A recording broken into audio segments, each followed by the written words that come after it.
Hey, good evening, fellow Retro Bros. How y'all doing tonight? Welcome to Retro RawDown, episode 15.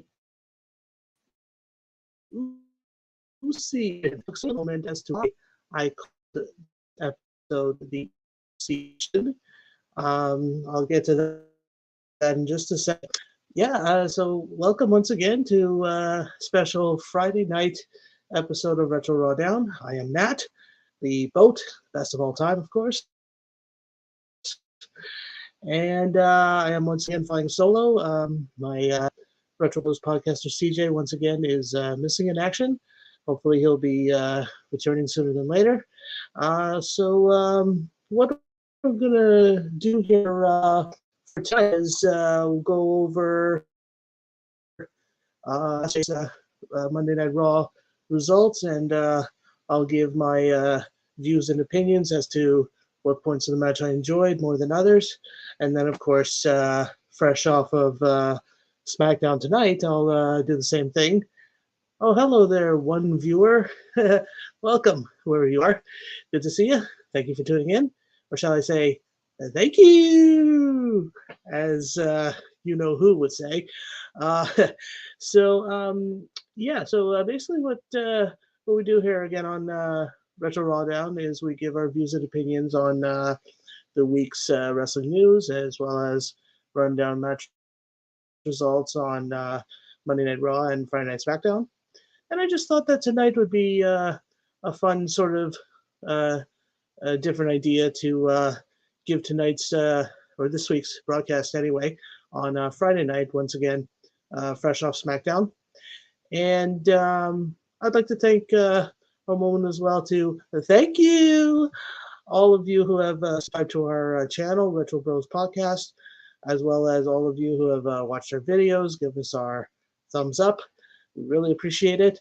And best of my knowledge now, we're at still 101 subscribers. So keep going. If any of yourselves or your friends haven't already, move your cursor and subscribe on YouTube, and we'll welcome you with open arms. And you'll be, as Seamus once said, you will be entertained with again views and opinions on the previous weeks in terms of wrestling news and Raw and SmackDown results. So, I will now take a little moment to acknowledge, if you will, not necessarily Roman Reigns, who I always acknowledge my tribal chief, our tribal chief, shall I say. Um, Tonight we're actually acknowledging WWE Hall of Famer Kurt Angle, who celebrates his 54th birthday today. And I mean, I have to be honest with all of you. Kurt Angle was never really one of my favorites that much. He started out when I wasn't watching wrestling as much. He came onto the scene like in the late '90s and had his biggest run in the early 2000s. So you're talking Attitude Era, and then of course into the Ruthless Aggression Era, which, by the way, leads to, and I think a lot of you could agree with me, at least in my mind anyway, the most memorable Kurt Angle moment was on an episode of SmackDown in 2002 when apparently Angle had uh, issued an open challenge to anybody in the locker room, and who shows up? A debuting rookie little fella known as John Cena. And if you ask me, that was pretty that was pretty much in sort of out of character as to how Angle just stood up and just pulled that. And there's no question, just to see it as part of this moment too. There's no question on how amazing it looked and how just awesome it sounded. The way Cena responds to Angle's question. He's like, what what do you have to offer? Like something like that. And and then of course we hear ruthless aggression. You know, I guess moments like that you can't let go. So I don't know. That's a Kurt Angle moment that stands out in my mind. And then of course I'll get to it a little bit later, but just to touch base as to what happened during Kurt Angle's sort of birthday celebration segment tonight on SmackDown. Of course, he was interrupted by the Academy, the Up Academy, Gable and Otis. And uh, for those of you who may or may not remember, of course, Angle was involved with little rivalry with fellow WWE Hall of Famer Stone Cold Steve Austin. And of course, we all know Austin had a thing where he brought out like a beer truck and did like a whole beer hosing thing all over the ring on an episode of Raw a couple of years earlier, like again in the late 90s or so. And then, of course, Angle countered that moment with milk. And of course, he brought back that memory tonight, and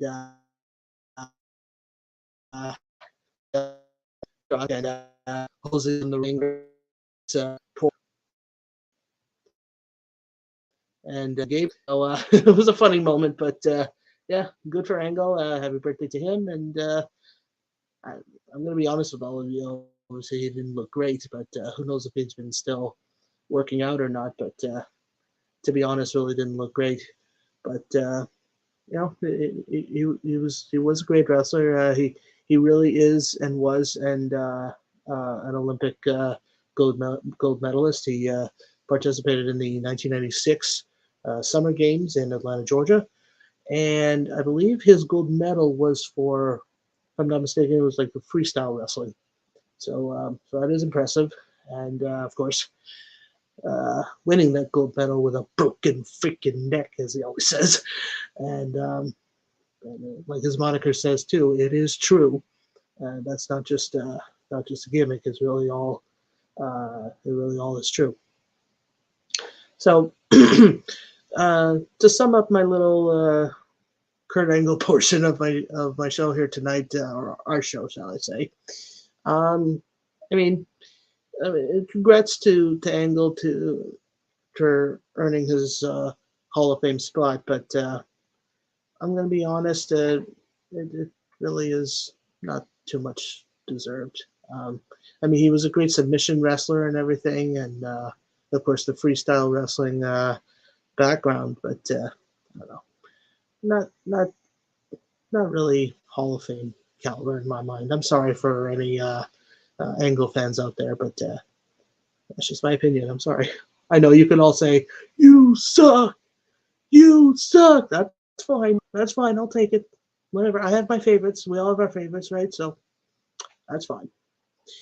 So, so I'll get into now as to part of the reason why I named this episode here the Ucey edition, because the Usos kick off both Raw and SmackDown this past week. And so, in retrospect, we'll retro RawDown respect, if we will. We'll kick off here last Monday's Raw with there was a tag team title match with the Usos defending the titles against Riddle and Kevin Owens, which originally was supposed to be Elias, but Elias was attacked, I believe, earlier that day. So Riddle came up with a new partner in KO. And I'm going to be honest with all of you again.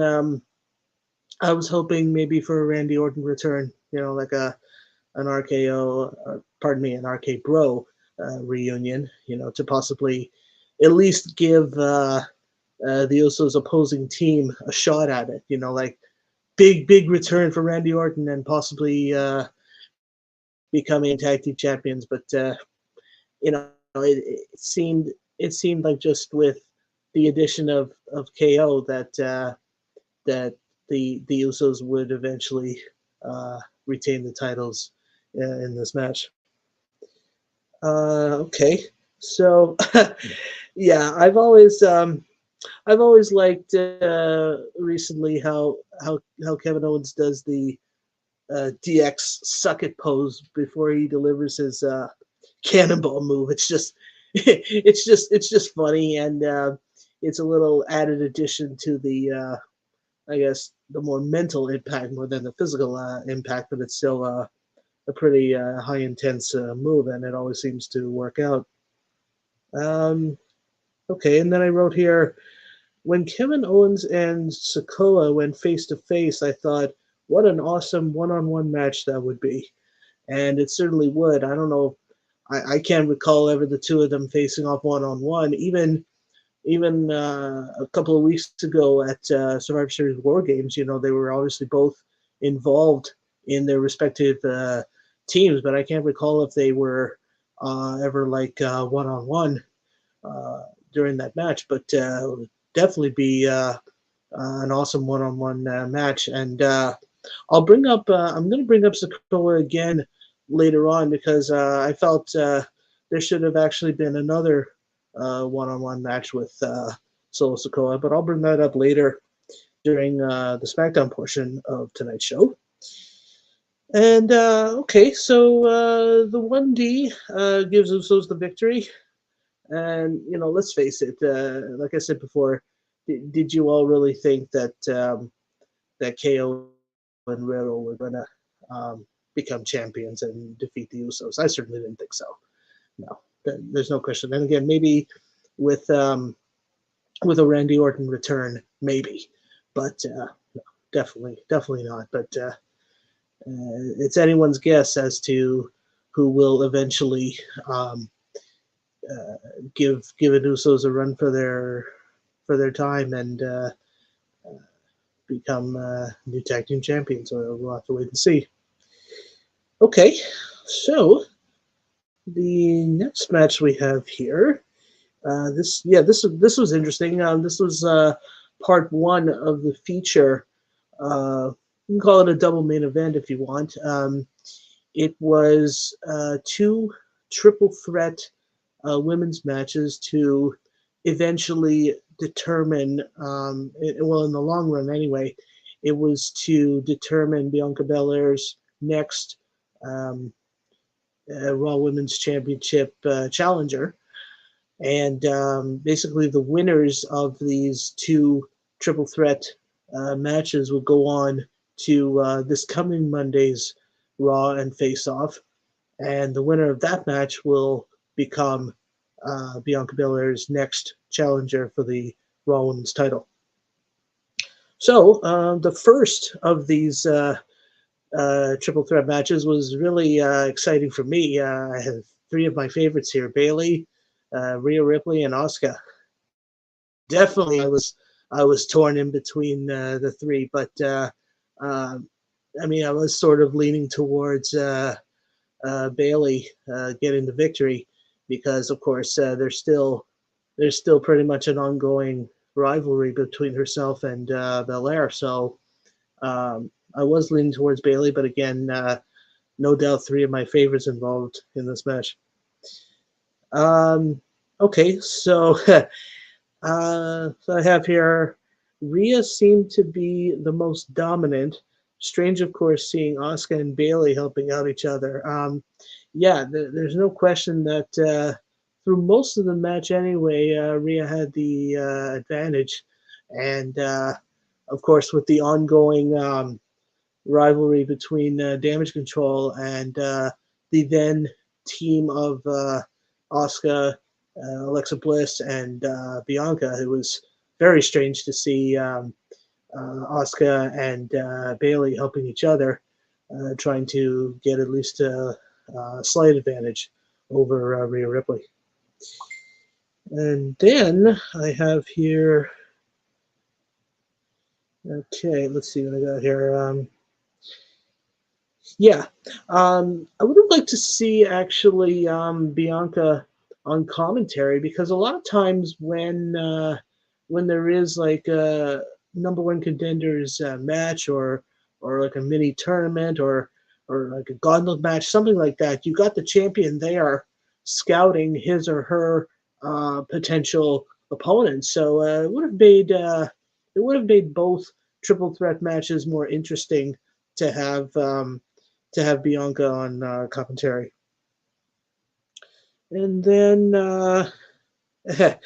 yeah, Bailey has always had the flying elbow off the top rope as part of her move set, and I can't help but have the old school wrestling fan in me come out. And of course, the flying elbow was the finishing move of the late great WWE Hall of Famer Randy Macho Man Savage.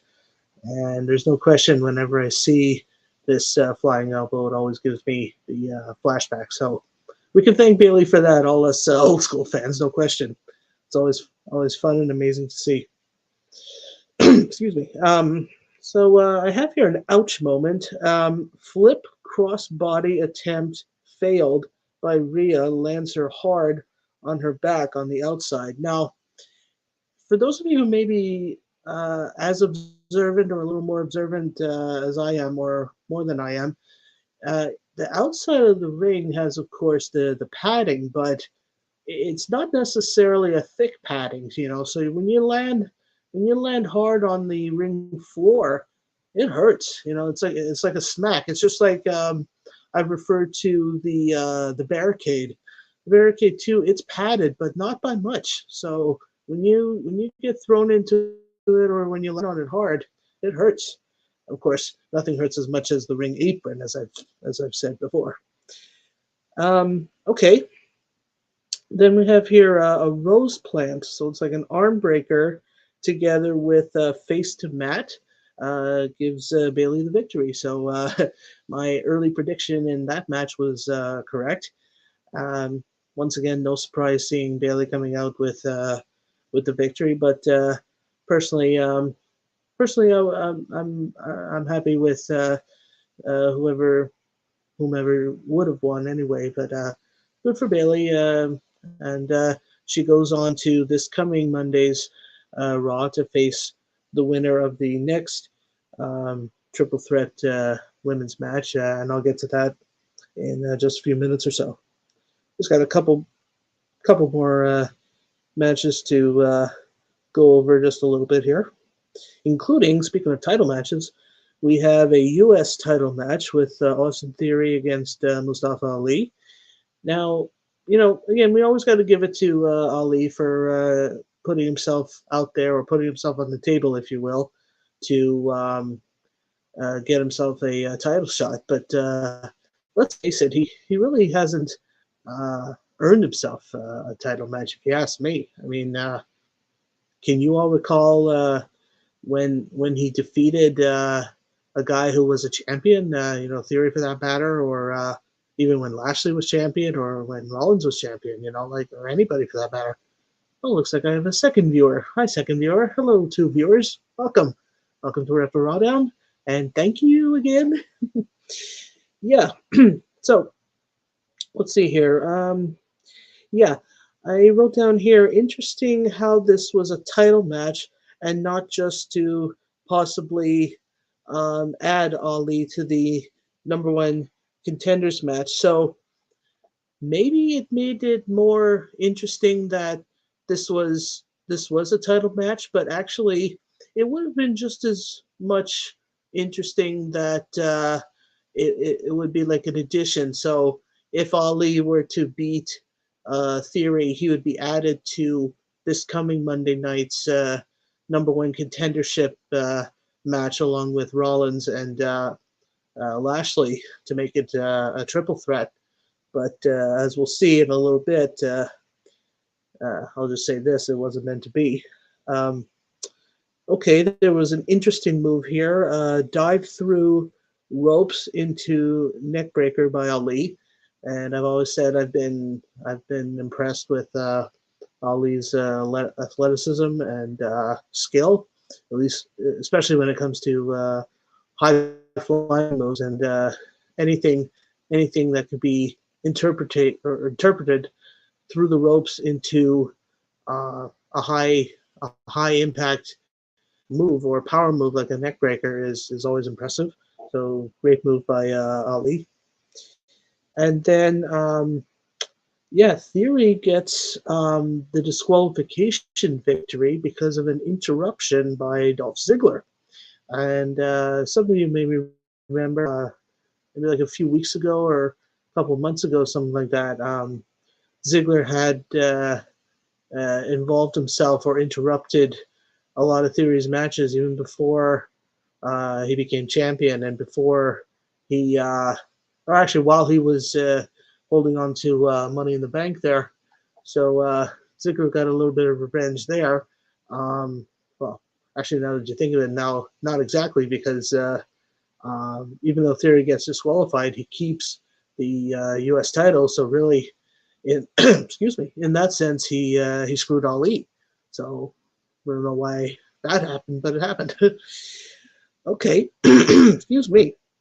Okay, okay, OC, if you will. Next match we have here is the three members of OC. So we got AJ Styles, Luke Gallows, and Carl Anderson against Baron Corbin and the Alpha Academy, Chad Gable, Otis. And this war of words that was going on between Gable and Gallows was kind of funny. I mean, of course, this started out in the back during this whole. I think it was like a poker tournament or something in the back that JBL was running, and eventually Gallows and Gable got into each other's faces, and of course Gable was going shoosh, and Gable was going nerd, shoosh, nerd, shoosh, nerd. So in a strange way, it was funny, and it eventually made itself to the ring. And I mean, a small part of my mind was thinking, okay, this is eventually going to lead to a match, and it did. So it was kind of interesting. So yeah, I wrote here, no question, the ongoing words between AJ Styles and Corbin during this poker invitational would lead to a match. And again, it did, at least with the two of them. Yeah, so that's another sort of small thought I thought of, is that maybe it would only be a one-on-one match, but it turned out to be the six-man tag with the other members of the OC, and then of course the Academy tagging up with Corbin. I noticed a little more spin than usual on the deep six that Corbin delivers, like his signature move. It's not his finishing move, but it's his signature move. When he spins around the guy and then slams him onto the mat. I don't know about you all, but I noticed a little more spin, like I said, like a little more, again, impact with the spinning and the eventual slam. So Corbin may have gotten what he needed from the move, but it still resulted in a 2 count or a failed pinfall attempt, if you will. Then we have a wow move here, leg trip by Gable into an ankle lock. There you go again, 2 moves put into one. Always amazes me, and of course, most of us may not like Gable, but we got to admit his skill and his talent is full blown amazing. And then we have the Magic Killer by the OC. It gives them the victory. This was actually a pretty good match in most senses. Even though again, it would slightly be a better match if it was just AJ Styles versus Corbin in a one-on-one. But yeah, it's interesting too to have the to have of course the other members of the OC and of course the Academy being involved somehow. So that's always fun. Okay. Then also thanks to this poker invitational, we had a little war of words between Dominic and Akira Tozawa, which leads to this next match here. And I wrote down here, yeah, I don't know if you all have ever noticed this before, but I just thought, like, isn't it strange how Dominic wears like a Rhea Ripley shirt, of course, his fellow Judgment Day member, but the shirt says, I'm your mama, right? I'm your mommy, the guy wearing that, doesn't exactly make him seem like to be the toughest guy in the ring, right? He wants to be. He wants to feel more tougher and feel more, of course, superior, being a member of the Judgment Day. But dude, Dominic, that ain't gonna work. If you're gonna wear a shirt that says "I'm your mommy" or "I'm your mama," whatever it says, then no, that's not gonna work. Um, and then also I wrote here, for a guy like Tozawa who doesn't fight as often, he seems to have held his ground pretty well. Of course, uh, we would see Tozawa in the scene when, or scenes, if you will, when it came to the 24/7 championship title, which, if you ask me, seems to have, excuse me, failed into obscurity. Which is, personally, it's fine by me. Hey, Nikki, how you doing, girl? Woo! This this here this here is Nicole. She's a regular customer of mine, where I work at the Loblaws superstore. Uh, Nicole says he plays the heel role so well. He knows how to make the fans boo him. Oh yeah, yeah. That I guess that's Dominic. Yeah, yeah. That's a very good point there, Nikki. And I can't remember if I mentioned this once before. Maybe I did. I actually enjoy watching Dominic more as a heel and as a member more than when he was in Rey Mysterio's shadow. Like the punk kid, the son of Rey Mysterio. It actually sort of sickened me. This now the heel role and Judgment Day member makes a retro broadcast. Oh, that must be CJ. Hey, CJ, bro, good to see you. Good to see you, buddy. Hey, join me. Oh, I know you said you can't, but it's good to see you in the comment section there, bro. We miss you. We all do. All right, you come back when you're ready, bro. But we miss you. So yeah, going back to Nicole's point again, definitely Dominic has been more interesting and more exciting to watch, as a heel and as a member of the Judgment Day. Like he seems more focused and more tough. Again, despite a shirt that says "I'm your mama." What can I say? It's Dominic. Okay, so I have an ouch moment here. Failed senton attempt from top rope by Tozawa. So, of course, obviously Dominic was aware of his surroundings and what Tozawa was going to do. And, you miss anything off the top rope, it hurts. Um, Not so much the second rope, like let's say if you try like a leg drop from the second rope, I don't think it would hurt as much. But of course, the higher, that's why they call it high risk maneuvers, because it's pretty self-explanatory, right? Okay, so of course, as Dominic has always done, and more recently, of course, the mocking of Eddie Guerrero with the Three Amigos, and then the frog splash. It led him to victory, yeah, but still, of course, total showing of disrespect towards the memory of Eddie Guerrero. So I still find that kind of sickening, but you know what? Uh, he delivers the moves pretty well. I don't know why Christian keeps making it. Oh, is that? Oh, Frank, is that you? Hey, Frankie. I don't know why Christian keeps making you do this by yourself. Oh, I don't mind. I don't mind. Honestly, I've gotten used to it. Actually, I mean, I enjoy people's company. Don't get me wrong, but no, I enjoy it. I'm okay.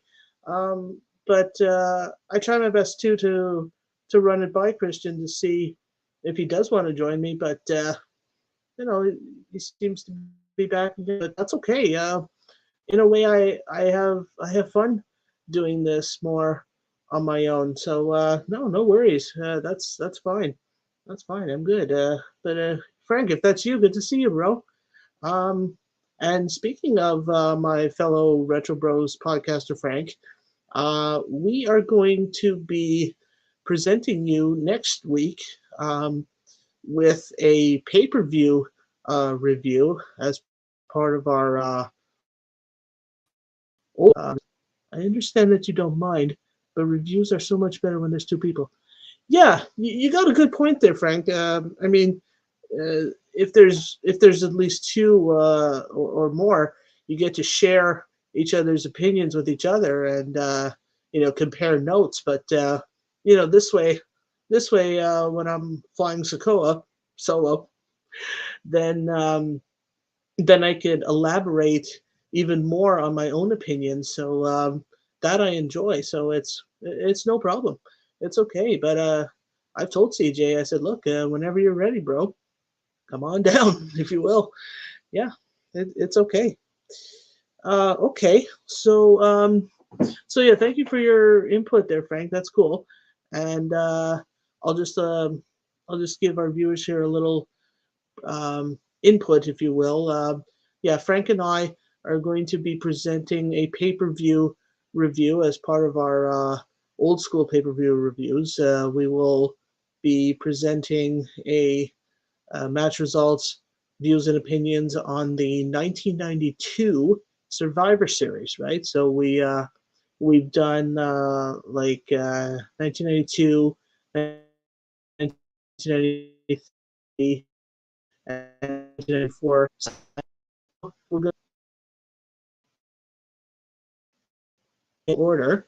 So we'll do Survivor Series 92, and then the next time we'll do the 1993 Royal Rumble. Of course, we're getting into Royal Rumble season sooner than later, so we'll touch base on those. Those are a lot of my favorite pay-per-views right there. So I definitely looking forward to that. So thank you again, Frank, for your input. It's always good to see you. And any more input you have, please feel free. Okay, so the last batch of this past Monday's Raw is the part two of the um, determining who goes on to this Monday's Raw to face Bailey to become the number one contender for the Raw Women's Championship. Don't forget, in January, we're going to start doing the Raw episodes. Yeah, that's right. Thank you, Frank. Yes, that's another thing we're going to do too, because, of course, this coming January, specifically January the 11th, marks the 30th anniversary of the very first Monday Night Raw. So Frank and I, we're going to, of course, kick it off giving our views and opinions, match results on the very first Monday Night Raw. And then for as many as we can do, we'll go consecutively stretching through the early days and episodes of Monday Night Raw. Of course, going through the year '93 and hopefully at least into the year '94. So I'll definitely be looking forward to that. I can remember some points for the very first Monday Night Raw, but again, we'll get to that as soon as the reviews come. But definitely something to look forward to. Okay, so this second um, women's triple threat match to determines Bailey's opponent for the number one contendership pens Alexa Bliss versus Becky Lynch versus Nikki Cross. And I wrote down here my prediction. Becky wins and faces Bailey for the number one contendership to Raw Women's title because of previous war of words earlier in the night. So to start off last Monday's Raw, there was a promo between there was like a mic war between Bailey and Becky. So when I saw that Bailey was the first of the number one contender match, I thought, oh, there's a leeway right there. Okay, Becky's going to be the opponent. So thanks to the war of words. Okay, I wrote here, sort of would have liked to see Nikki and Alexa team up on Becky. So yeah, we really didn't see that much because, of course, it seems like all three women had equal opportunities, even though I'm sure some of us had a better idea as to who would eventually win this match. But of course, would have been interesting to see Alexa and Nikki team up on the favorite being Becky, and of course, from their previous tag team partnership, and of course, previously being women's tag team champions before. So it would have been interesting to see them team up. But that never happened because let's face it, there was a lot on the line. So that was all right.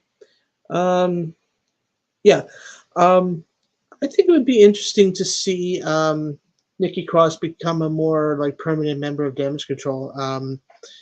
You know, even though she was on the War Games team with Damage Control, and she sort of like aligned herself with Damage Control, I don't see it necessarily.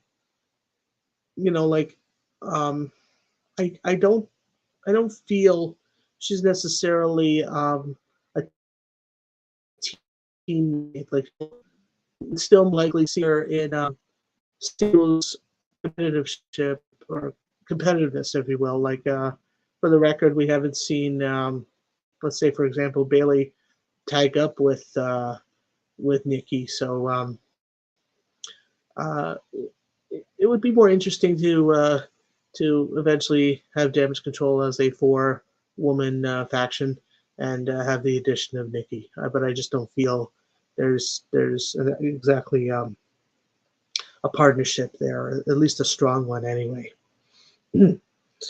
Okay, let's see here.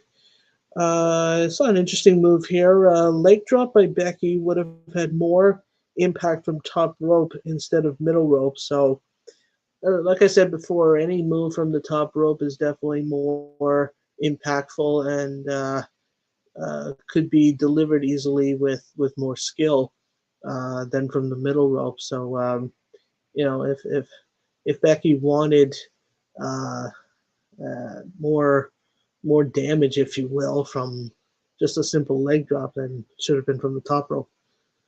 Nicole says here, Dewdrop needs to come back as Piper and join Nikki to have an actual tag team to force Damage Control. Well, to face Damage Control.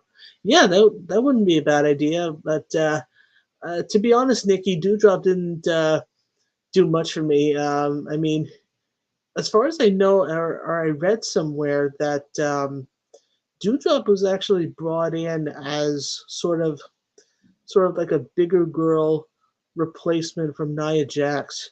Nia Jax, I miss terribly. I loved her. I loved her power. I loved her strength, and the fact that she was a bigger girl and able to move around the way she did was absolutely amazing. She was definitely one of my favorites, and I would love to see a Nia Jax return, possibly.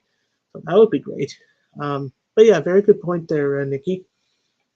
Okay, so the turning point in this match here, I wrote here, manhandle slam by Becky to Nikki on the ring apron. And I've always said anything on the ring apron, of course, if it's like a slam, a power slam, the manhandle slam, a choke slam, anything like that on the apron will definitely have more impact and hurt more. Okay, so we have here Damage Control interferes, slams Becky into announce table. Alexa delivers Twisted Bliss to earn the victory. So yeah, that's that's interesting. I mean, okay, there's no question we had to expect an interruption or interference by Io Sky, Dakota Kai, of course, to help out Bailey. But you know, we can also thank the War of Words from before that you know, it was obvious Bailey didn't really want to face Becky. So so it was sort of a surprise victory for Alexa then. So so that makes it that this coming Monday Night's Raw will feature number one contendership for the Raw Women's Title match. Will be Bailey against Alexa, and the winner of that match will get a Raw Women's Title match or opportunity, if you will, against Bianca Belair. And I would think that match is going to be, I would guess at the Royal Rumble because that seems to be the next pay-per-view or premium live event, if you will. Um, I'm definitely looking forward to the Royal Rumble. I always have, always will. Definitely, I would say, you know what? I would say it's on the top of my list as my most favorite pay-per-view premium live event. Then WrestleMania, then then Money in the Bank, then then maybe Hell in a Cell, and then of course um, I'll say this again. I'm in countdown mode.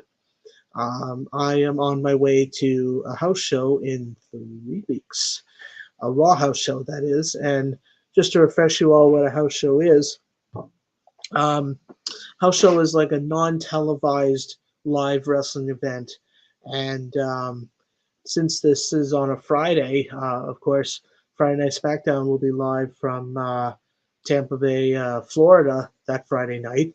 So this is a Raw house show. So of course that takes place here in my hometown of Toronto, and I cannot wait. And then of course, speaking of premium live events or pay-per-views, I'll be attending Friday Night SmackDown on February 17th in Montreal, my original hometown. And then, of course, the night after is the Elimination Chamber, which that'll be my first time attending that pay-per-view. So I am totally psyched for that. I wouldn't be surprised if I get dizzy and faint that some part that weekend. So that'll be amazing beyond amazing. Okay, or if you will, that'll be Ucey.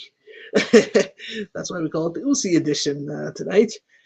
And speaking of which, speaking of feeling Ucey, we will go on now to tonight's Friday Night SmackDown match results, views, and opinions.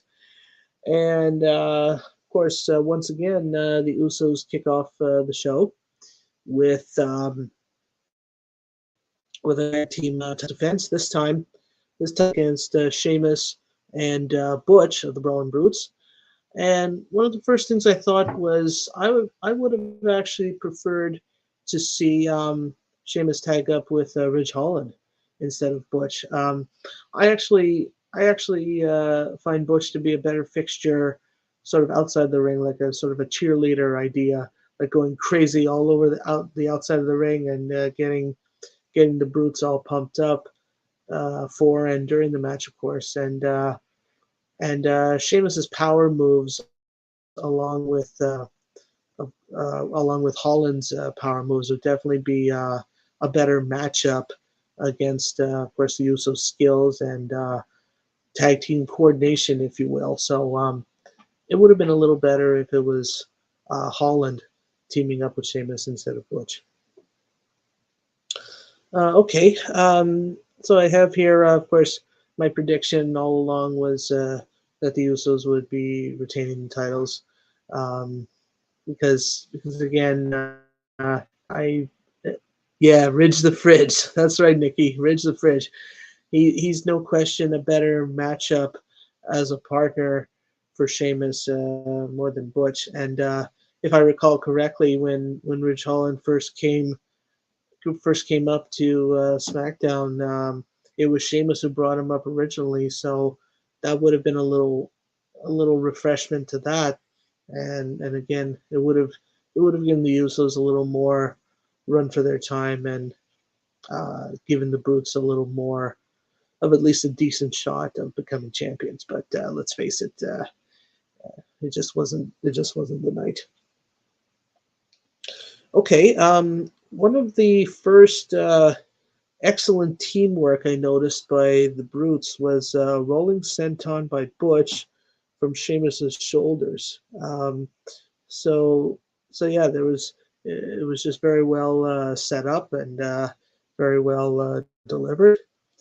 Yeah, and then I wrote here there was a point where Jey Uso had had Butch sort of being pulled away from Butch's corner, trying to make the tag. But if you ask me, if while that was happening, Butch should have tried to do what he does best, like bend the fingers back of Jey Uso, and he would have had like at least a much better chance of tagging in Sheamus because we've all gotten to know Butch now as the what is it the joint manipulator. Yeah, that's right.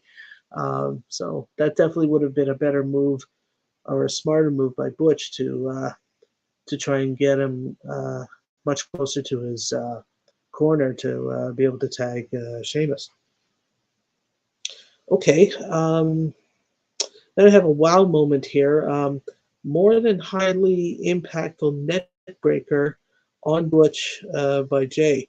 So I've always said the neck breaker is a highly impactful move, but when you can get more out of it, then it definitely gives you the advantage. And Jey Uso did that very well at that point.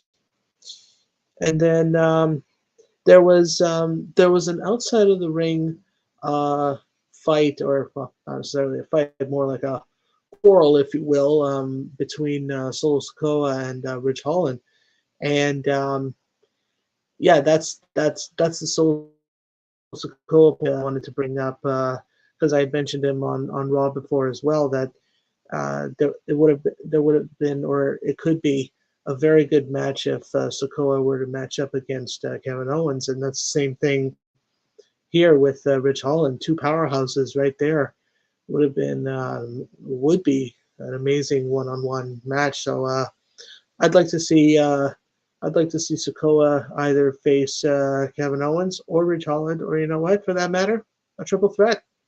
Three powerhouses right there. That'd be an amazing match for sure. And anyone who's watching, leave your comments there. Let's see what you say too. Okay, so what else we got here? Yeah, so the 1D once again gives the Usos the victory and retaining the titles. But of course, we can thank the once again not the honorary Us, the Us. We could thank Sami Zayn for he was holding Sheamus back from breaking up the pinfall. Sheamus was about to come into the ring underneath the bottom rope, but Sammy was holding on to Sheamus's foot to prevent him from coming in and breaking up the pinfall. So in a way, we can thank Sammy Uso for that, and gives the Usos the victory and retaining the belts. Okay, this next match here that was supposed to happen but didn't happen was Cruz del Toro and Joaquin Wilde of Legado del Fantasma with Zelina Vega at commentary against the Viking Raiders. Yeah, there was an incident that happened apparently last month with the Hit Row team. Hit Row and Legado del Fantasma were getting ready for a tag match, and it was interrupted by a return for the Raiders, along with I know her as Sarah Logan, but I didn't quite catch her new ring name, but I know her as Sarah Logan. But for that matter, this thing last month, it caused a whole scuffle between the three factions. So there was an interruption from I believe her name is B Fab, the girl from Hit Row. She came down with a steel chair and just placed it on the entrance ramp there and took a seat. And then eventually that led to the the interruption of the guys from Hit Row, Top Dollar and oh yeah, Adonis. Yeah, Adonis, I think was his name, and so the guys are Hit Row. So again, there was a whole scuffle between the three factions, and that actually apparently it had led to, or it's leading, or it did lead towards for next week. The three factions are going to participate in a triple threat tag team match. You got Hit Row, Legado de Fantasma, and the Raiders. And actually, even though it wasn't a sanctioned match, I still caught an ouch moment. There was a neck backwards type power slam that converted into a neck breaker by Top Dollar on this on Wild, and uh, and he hit hard. Like the neck breaker hurts enough as it is, but combined with a power slam and how big this Top Dollar guy is, to slam him as far down as he did, and again, being not a match anyway, but still hurts pretty bad. So definitely an ouch moment. Okay. There was also just before the next match here, this little segment led to this next match. There was the contract signing for next week's Intercontinental title match with Ricochet and Gunther, because of course Ricochet is is the winner of the World Cup, so he's going to get his revenge against Gunther, because of course Ricochet lost the Intercontinental title originally to Gunther. So in a way, in that small way, it was no surprise that Ricochet came out on top to become number one contender.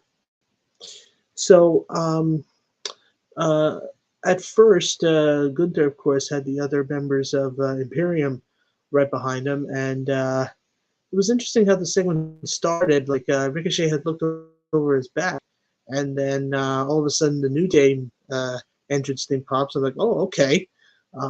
So Ricochet got back of his own.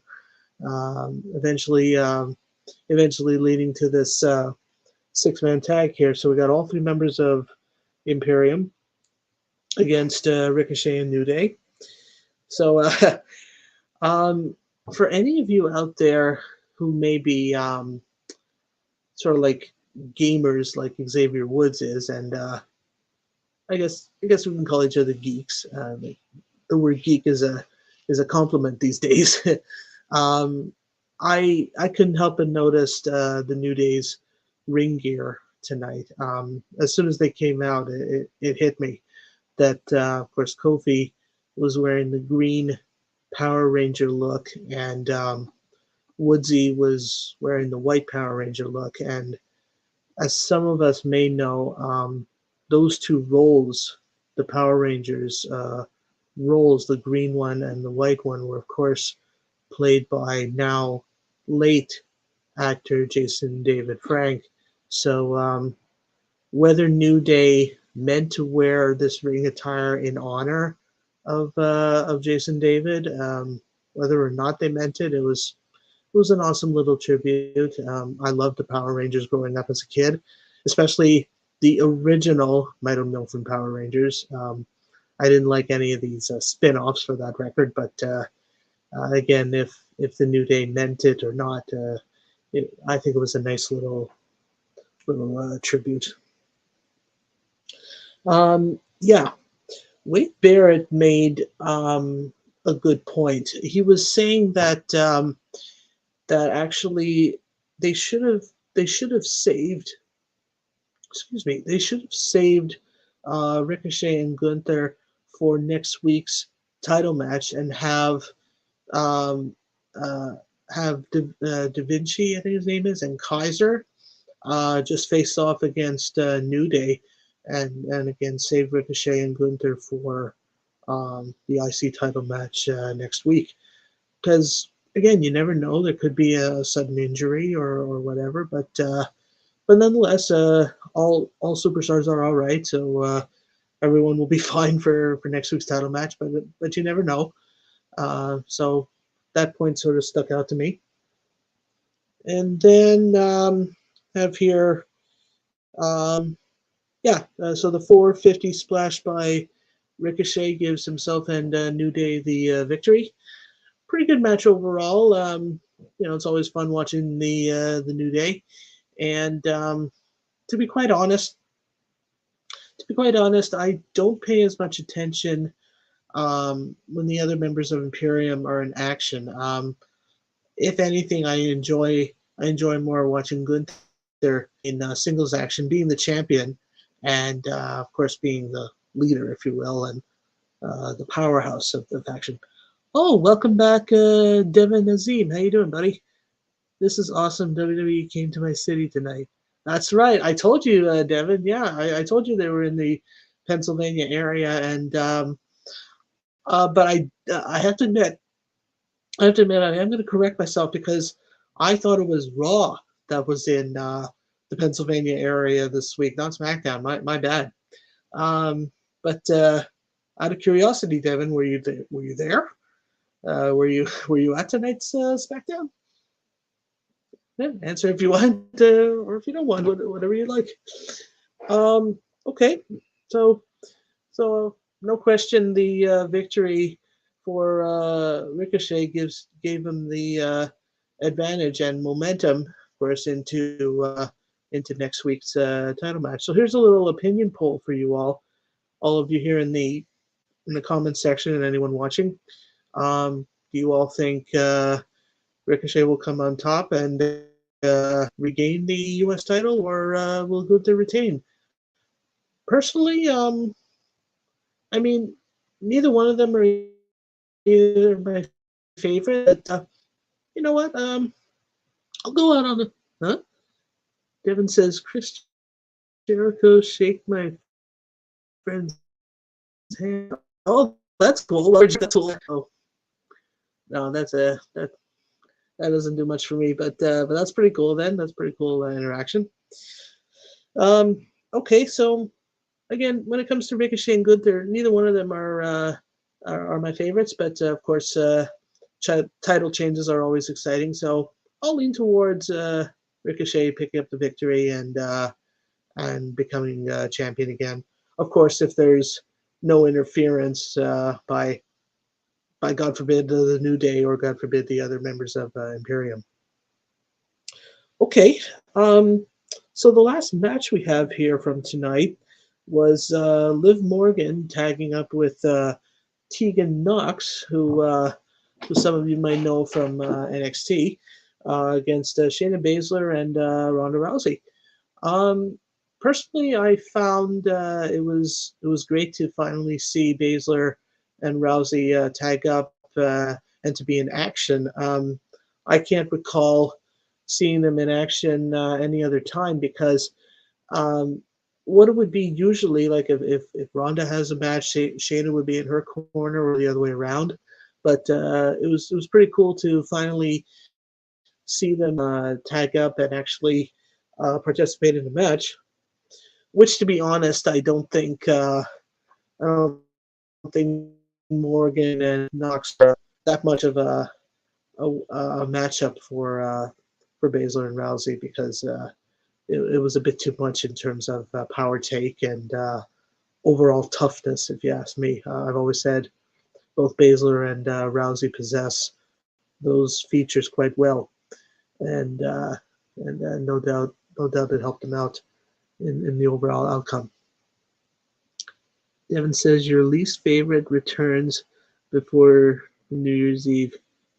You already know. Yeah, I do know who, Devin, and yeah, they announced it during tonight's SmackDown. John Cena is going to be on the last SmackDown of this year, which of course is on December 30th. But even though I'm gonna still catch that show, I'm gonna record it and probably catch it like New Year's Eve morning. I'll be at a Raw house show that night. So I'll technically be missing it, but maybe once I watch the recording, I'll skip the Cena part. Who knows?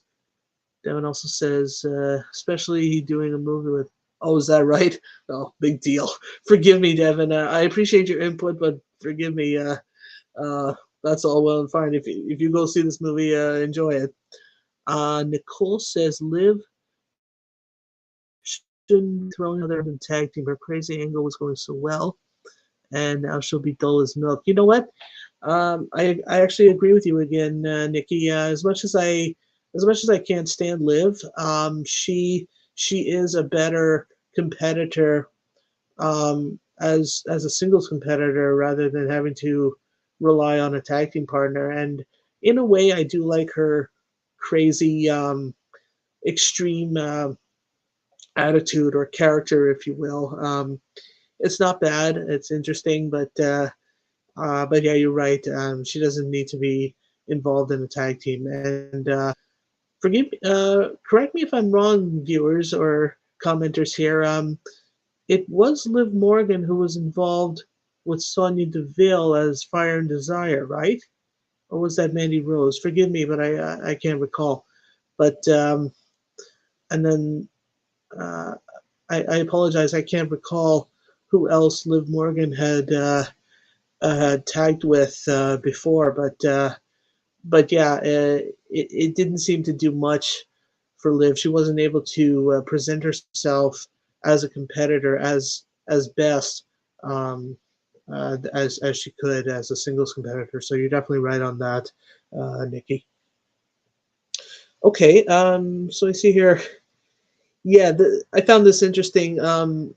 Wade Barrett and Michael Cole were talking about soccer, and then all of a sudden we see a Pele kick. Of course, that's an AJ Styles move, but of course, Pele being the most famous soccer player in the world, still with the World Cup soccer going on, and we see a Pele kick by Shayna, knocking off, Tegan Knox off the top rope. Now that's amazing.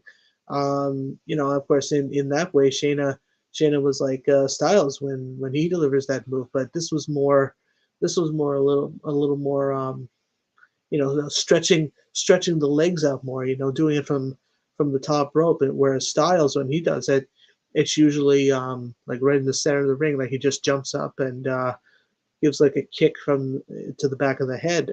But being able to stretch out to the top rope and knock off Tegan as Shayna did was pretty impressive. And then I have here a Shining Wizard knee to face type move by Knox gives herself and Morgan the win. But we can thank Raquel Rodriguez for that. Raquel Rodriguez came down and tried to get her hands on Rousey and Shayna, of course, because of what they did to her. It was only a couple weeks ago, or maybe 3 weeks ago.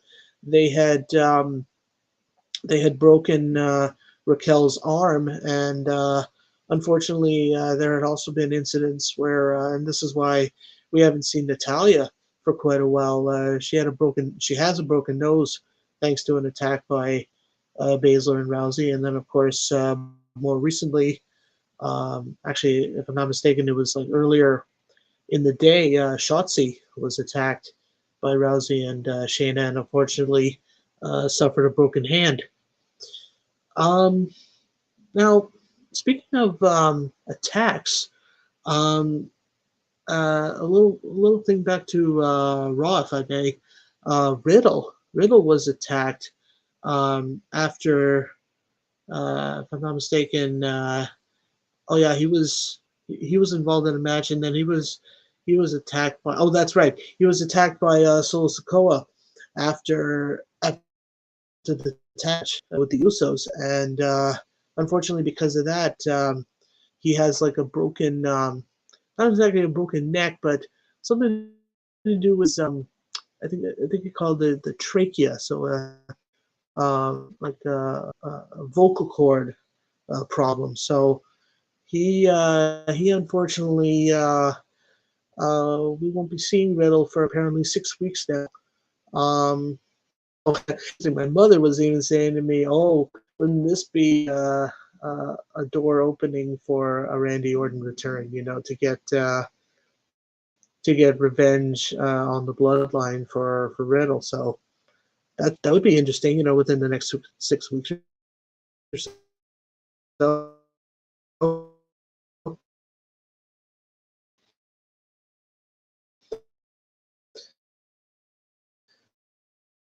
At least before Riddle gets medically cleared.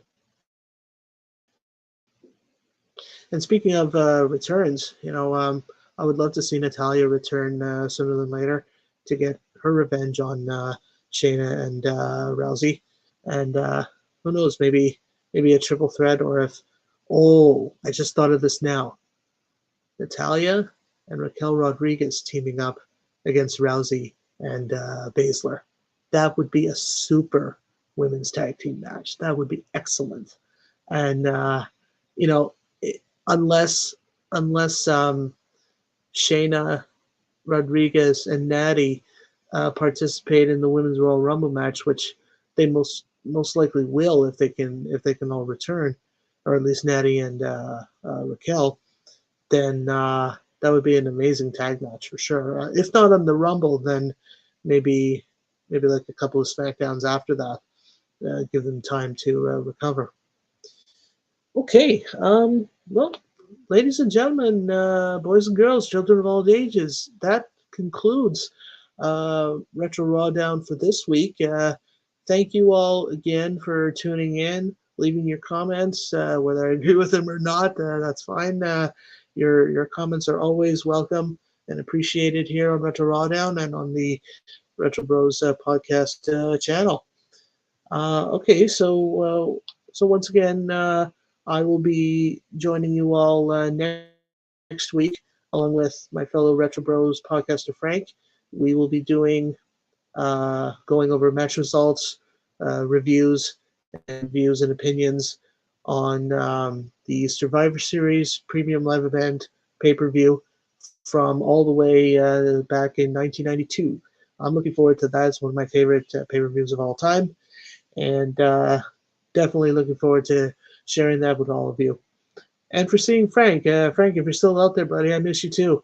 I miss you. I miss CJ, and I would love to do a review with both you guys, or at least one of you, sooner than later. So, Frank, hope to see you next week, there, bro. And I hope to see all of you. All of you, take care, be well, be safe, be healthy, and keep kicking ass. I'm Nat. I'll see you all next week. Peace.